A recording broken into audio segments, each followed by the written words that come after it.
The Old Man and the Sea by Ernest Hemingway. He was an old man who fished alone in a skiff in the Gulf Stream, and he had gone 84 days now without taking a fish. In the first 40 days, a boy had been with him, but after 40 days without a fish, the boy's parents had told him that the old man was now definitely and finally sallow, which is the worst form of unlucky, and the boy had gone at their orders in another boat which caught 3 good fish the first week.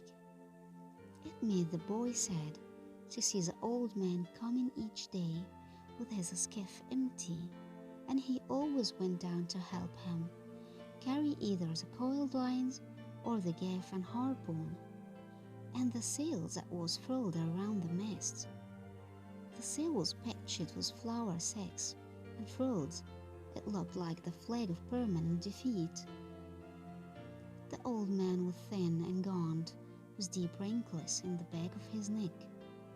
The brown blotches of the benevolent skin cancer the sun brings from its reflection on the tropic sea were on his cheek.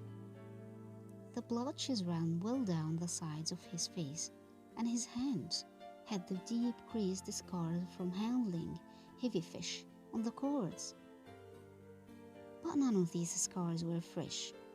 They were as old as erosions in a fishless desert.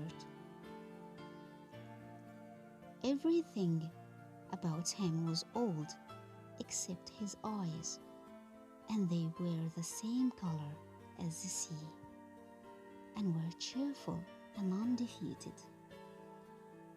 "Santiago," the boy said to him as they climbed the bank from where the skiff was hauled up, "I could go with you again. We have made some money." The old man had taught the boy to fish, and the boy loved him. "No," the old man said. "You are with the lucky boat. Stay with them. But remember how you went 87 days without fish, and then we caught big ones every day for 3 weeks." "I remember," the old man said. "I know you didn't leave me because you doubt. It was Papa made me leave. I'm a boy and I must obey him." "I know," the old man said. "It's quite normal. He hasn't much faith." "No, but we have, haven't we?" "Yes," the boy said.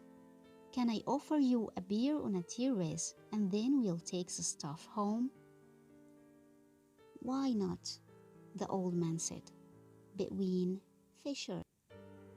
They sat on the terrace, and many of the fishermen made fun of the old man, and he was not angry.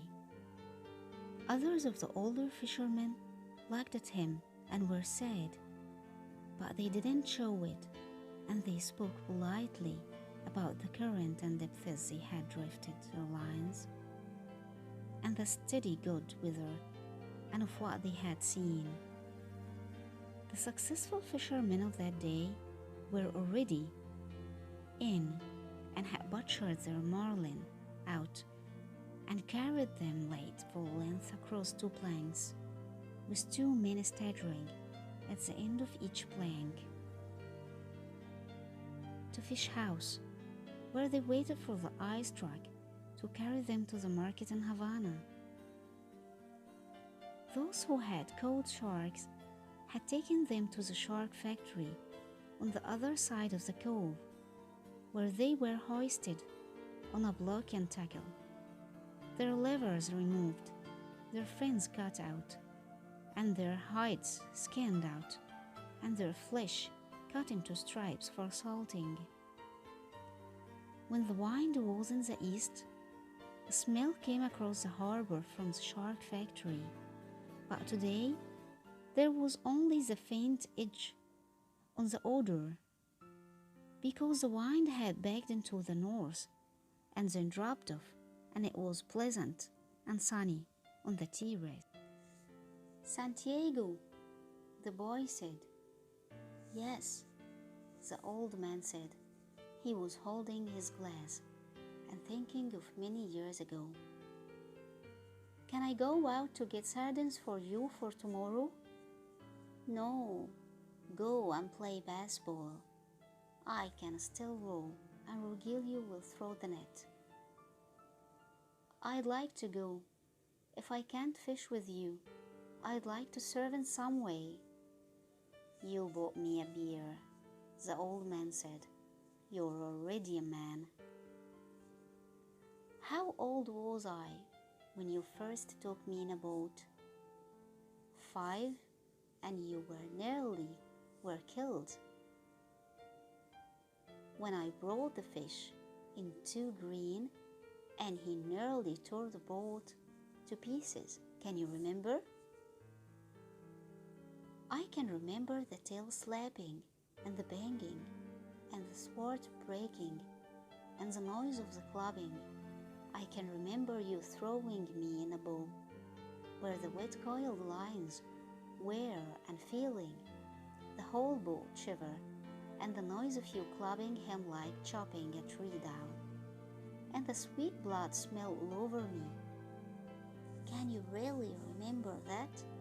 Or did I just tell it to you? I remember everything from when we first met together. The old man looked at him with his sunburned, confident, loving eyes. If you were my boy, I'd take you out and gamble, he said. But you are your fathers and mothers, and you are in a lucky boat. May I get the sardines? I know where I can get 4 baits too. I have mines left from today. I bought them in salt in the box. Let me get 4 fresh ones. 1. His hope and his confidence had never gone, but now they were freshing as when the breeze rises.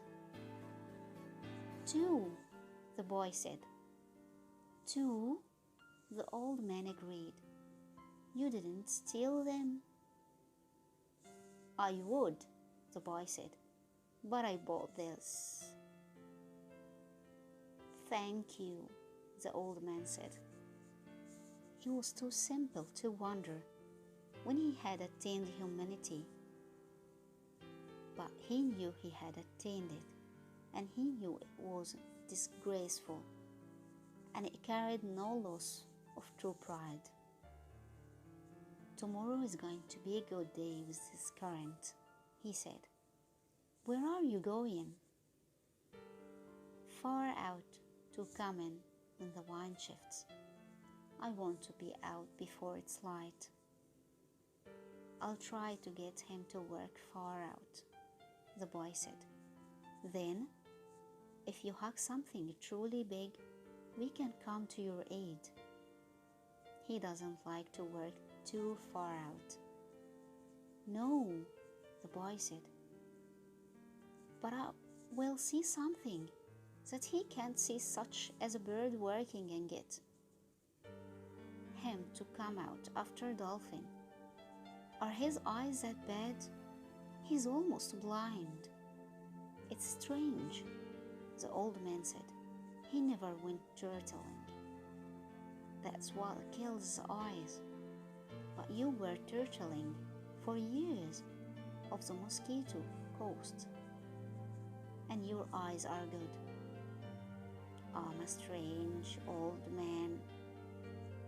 But you are strong enough now for a truly big fish, I think, and there are many tricks. Let us take the stuff home, the boy said, so I can get the cast net and go after the sardines. They picked up the gear from the boat. The old man carried the mast on his shoulder, and the boy carried the wooden boat with the coiled, hard-braided brown lines, the gaff and harpoon with its shaft. The box with the baits was under the stern of the skiff, along with the club that was used to subdue the big fish when they were brought alongside. No one would steal from the old man, but it was better to take the sail and the heavy lines home, as the dew was bad for them, though he was quite sure no local people would steal him. The old man thought that a gaff and a harpoon were needless temptations to live in a boat.